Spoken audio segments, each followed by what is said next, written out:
Hi, this is Daniel Posney, and this is called Shifting Perspectives. I want to talk about disease and illness and the emotional piece with that.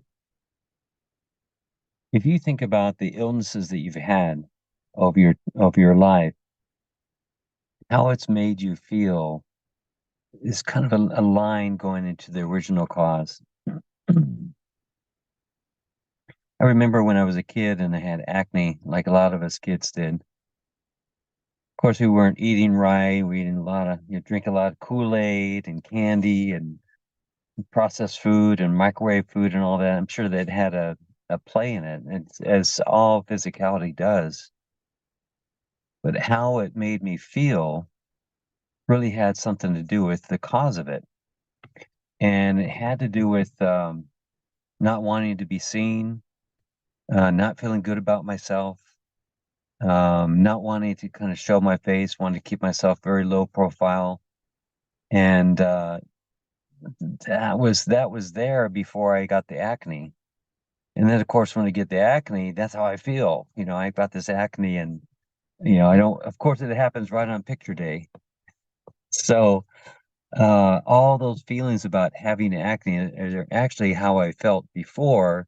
It just kind of got exacerbated and physicalized. There's four separate illnesses that I want to talk about.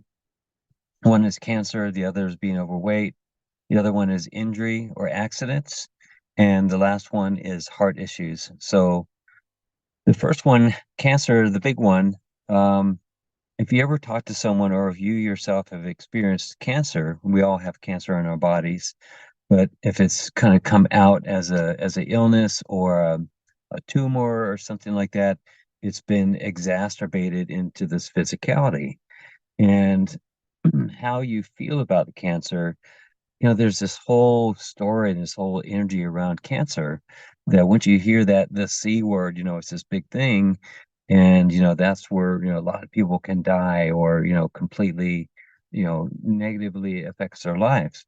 So there's this feeling of hopelessness that once you get that big diagnosis, you're kind of at the whim of, oh my gosh, whatever someone can do for you, even if it's poisoning your entire body at the brink of death, you'll take that, or some people will, or applying this deadly radiation to your body, or going into your body and surgically cutting out something, and hopefully that fixes it.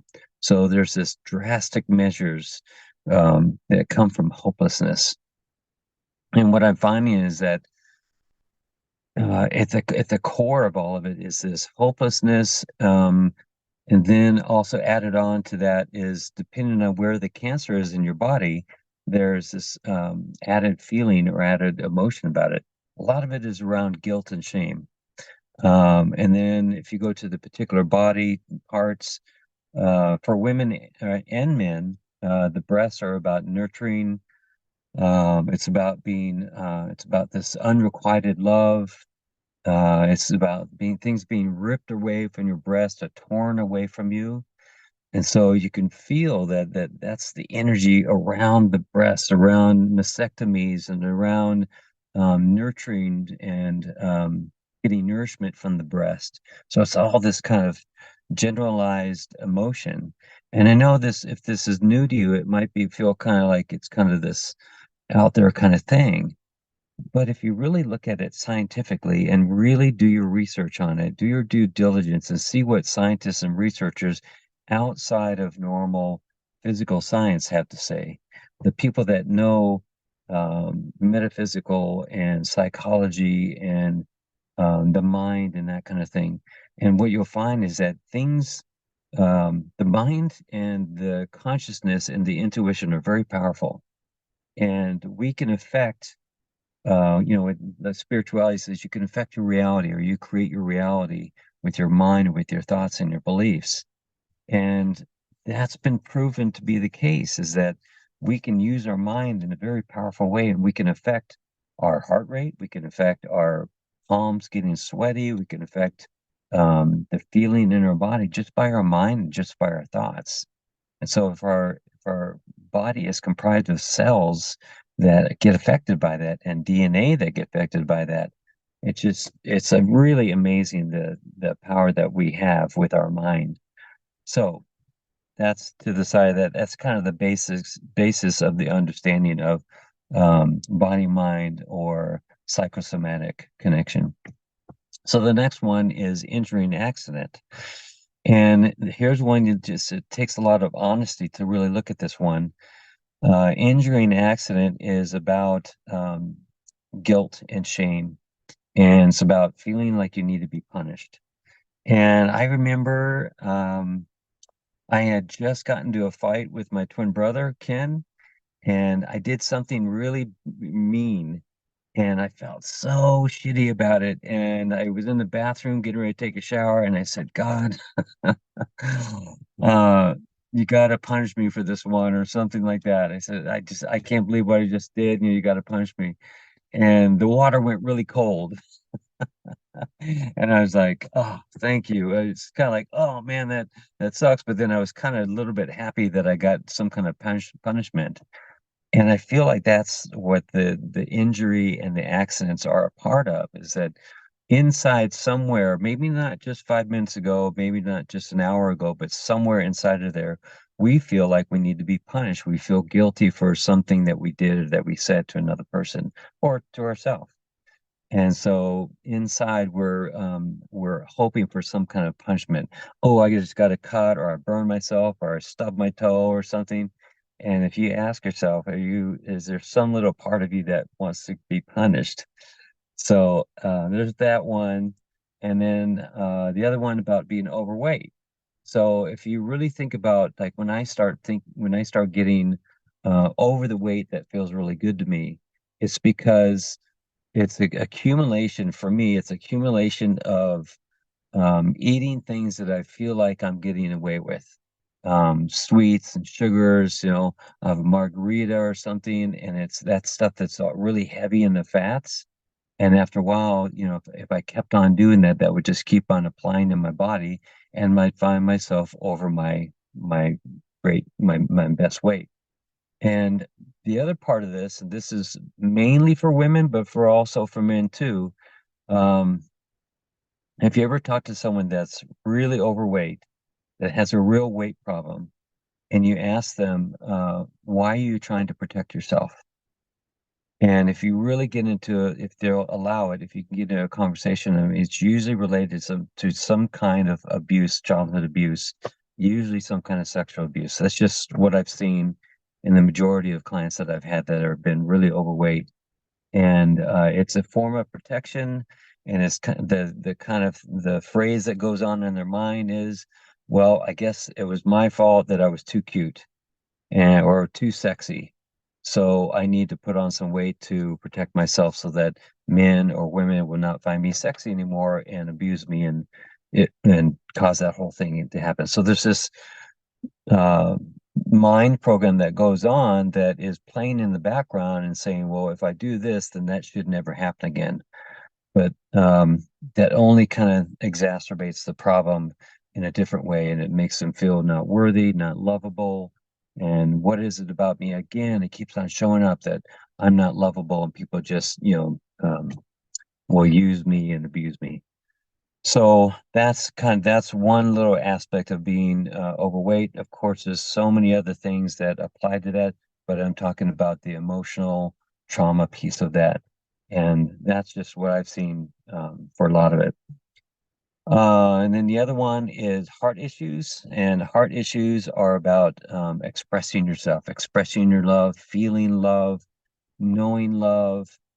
It's just yes, it's a mechanical device that causes you to push blood through your body. But if you think about blood as sort of the life force of you, the joy of you. So if you have blood problems, then there's an imbalance of the joy in your life. But the heart is the one that activates that and pushes that and gets that moving.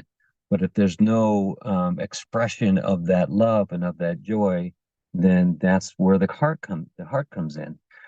So it's really amazing to me that these things kind of relate to each other. And like I think about the things that I've had in my life, and it's been very helpful to find out that the cyst that I had on my body or the nasal problem, the sinusitis that I had, all had some kind of emotional piece to it. And then I was like, okay, well, now what do I do? Well, usually those kind of realizations don't fix the problem, but really having some kind of an insight about it really helps to say, okay, this is just kind of a signal or a little alert to me that my sinusitis is about feeling irritated. Something is irritating me. So my job is not just to solve the physical illness. My job is actually to really, the focus is to work on the emotional piece of it. And then whether the physical thing fixes itself or not is not really my focus. And I want to say that about, about the big one too, about cancer too, is that, it's not really about healing the cancer. I know that sounds really weird. That it's why not? It should be about healing the cancer. Actually, there's so much more benefit to being on the path or the journey of healing cancer because there's so much emotional trauma that can be wrapped up into that. And it's what I found in that in my life and my wife's life is that there's this richness that I get emotional just talking about. Being on that path and I'm being that on that journey is that the things that get opened up, the realizations and the looking at your own mortality and looking at your emotions and looking at what has affected you that you thought that you could just live throughout the rest of your life, but cancer has kind of brought it up. And that's really where the work is to look at those pieces. And that's why I love specializing in healing cancer on the emotional side, on the emotional trauma side. And it's just so rewarding to activate your life in such a deep way and to um, increase the life force in your life by looking at these things. Let's see, what's a couple more things I can look at? Oh, different types of cancer. I talked about breast. Um, what's the other one? The cervical cancer and that kind of thing. That's supposed to be related to um, that the only value that a woman has is being service to a man. And sometimes you see that in older Asian communities or in European communities sometimes where it's all about the men and the men are the most important thing and the woman is kind of secondary. And that's where the cervical cancer comes in, is that there's usually this feeling about that. Again, this isn't, 100%, and this isn't all Asian, this isn't all European. It's just that that's kind of where they tend to show up. God, I hope I don't get some shit for that one. Um, just look at that. There's some reality that I'm talking about that mainly men are seen as the breadwinners and most important and the smarter and all this stuff, and the women are just there to serve them. So if a woman isn't feeling that she is something without a man, then that where it comes into play. And the other ones, let's see, for men, prostate and testicular cancer, it's all about that masculinity. And if a man isn't feeling like he is able to express his creativity or express himself, that he's feeling emasculated or kind of suppressed in his masculinity, then that's about the testicular or testicles. And prostate is also about a little bit of letting go, like letting things flow and expressing. So if there's any problem with expressing and letting go and being yourself, then that's where that comes into play. Also, I understand that heart problems are also related to kidneys and thyroid because kidneys are kind of the filters or the flushers, and if they're not getting this movement of flushing and filtering, then they'll start having problems with the kidneys. And if kidneys are also about fear, that's a contraction, that's a holding back and not really a flowing. So, and then thyroid is all about expressing yourself and expressing your truth. So if you think about this, if there's a flow of energy, like Chinese medicine says, if there's a lack of flowing energy, wherever that um, energetic pieces in your body, whether it's in your voice, your thyroid, or whether it's in the letting go in your colon, or whether it's in your fear of your kidneys, or whether it's letting go of anger in your liver. It's all, man, it's so amazing to think that, gosh, somebody put this together in a pretty divine way. So, um, again, the answer isn't just kind of focusing solely on the physical and trying to fix the physical, but that's what science does. That's what medical does, allopathic medicine. But what I'm talking about is getting to the source of that before it became physical. And that's where the emotional piece comes in. And, you could have a tumor in your body, but be the most happiest person in the world because you've healed your old emotional trauma and you've integrated that into your life. So the tumor doesn't really affect you, and that's kind of I think about that as a way to live would be to say, I'm not my body, I'm not the tumors in my body, I'm not the cancer in my body. Um, I am the one that is animating my body. I'm the one that is creating my body all the time. And that to me is just a more expansive way of living. So I think that's all I have for now. Thank you so much and have a blessed day. And I love you.